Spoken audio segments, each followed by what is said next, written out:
Hey everyone, welcome back to another episode of Ask Dr. Adam. Today is our third and final part of my interview with Dr. Mike Bixenman, president of Magnalytix, and is a cleaning and reliability subject matter expert. We're going to be focusing on SIR and specifically how to use it to gather objective evidence. Stick around, you don't want to miss it.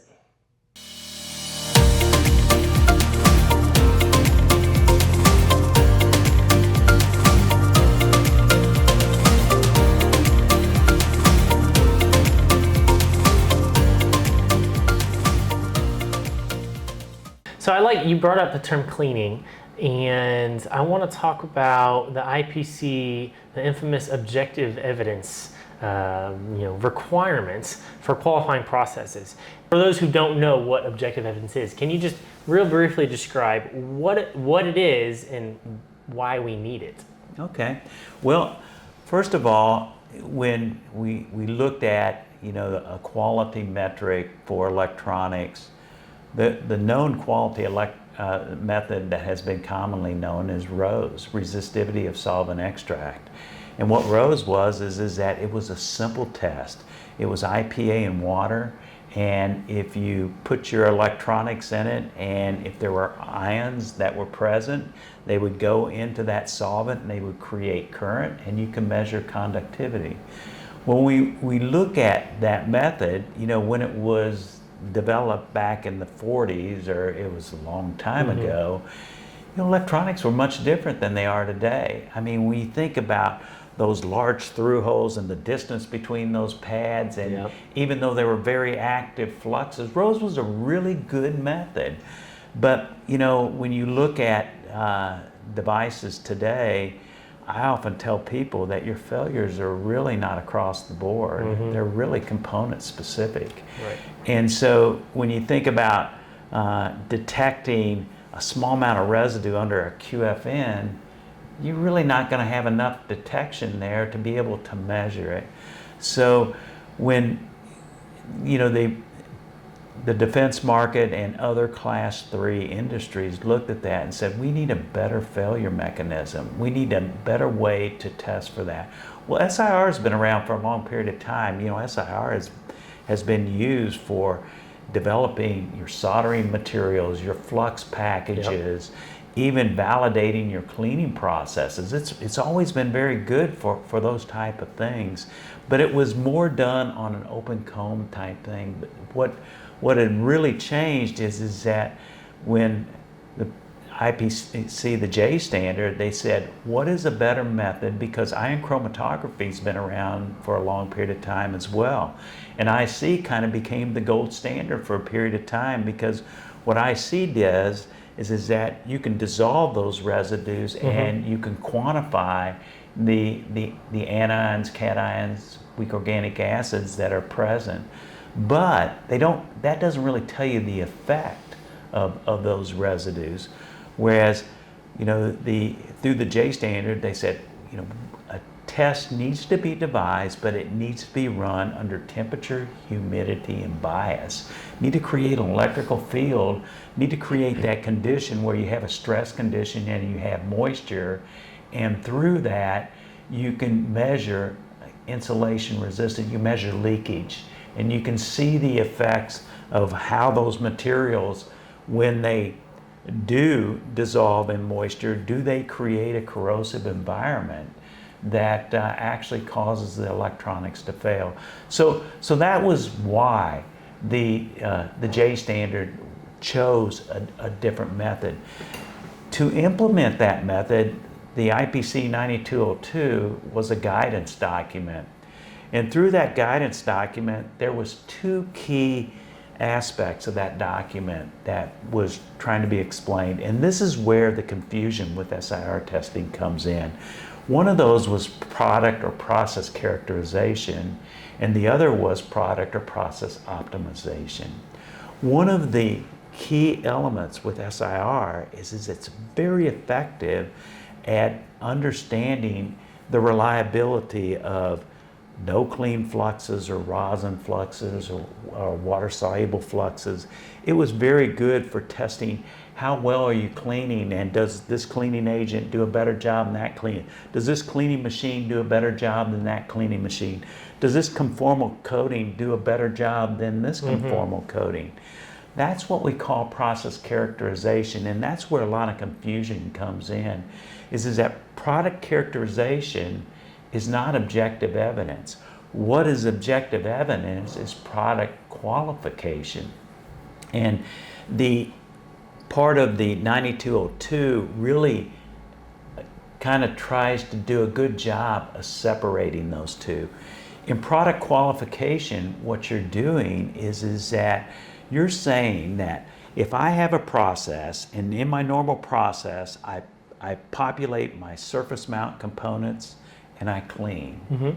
I populate my bottom side components and I clean. I selectively solder and I clean.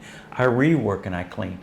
And then when it's all said and done, I have an assembly that is clean and there should be no residue that's present. When you do product qualification, you should use the very similar type SIR boards that you use in characterization, but what you want to do there is you want to run at least 10 boards that have been processed through your entire process, just how you do it, with the materials that you do it at and the conditions that you do it at, and you want to have assurance that there are no leakage currents, that you have insulation resistance in a desirable zone, and that your process is reliable and repeatable. So that there's a big difference between that, and even us, test labs get that wrong in many cases. So, going back and separating characterization and qualification is an important piece of the whole intent of that change in the J standard. Yeah, I think that's a key insight that a lot of people miss, and it's a big point of misunderstanding. So understanding that, I think, is going to be key for those watching who aren't familiar with that. Yeah. There's another key element that's written into 9202, and that is that there was a common test board, the IPC B52. It was a board that was really designed to have the components on it. It was developed back in 25 years ago. And it doesn't have any bottom terminated components, but it's got connectors, so it allows you to do different soldering processes, which was the intent. Also within 9202, it says that your test specimen should be representative of your current process hardware. And what that really means is that as components get smaller, as different components come into being part of that assembly, their standoff gaps, their distance, their pitch distance gets increasingly tighter. Those are the type of components that need to be on the test board that you're really doing your qualification on. So that's another missed point, in saying, it's not one size fits all. Like Rose, it was one size fits all.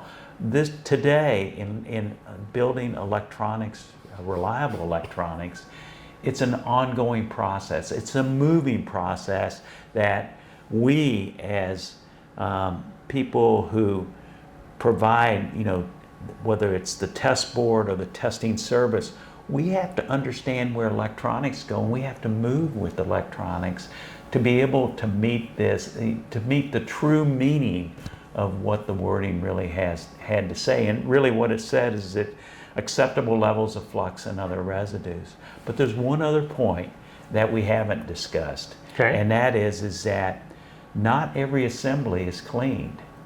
So there are many assemblies out there that are no clean.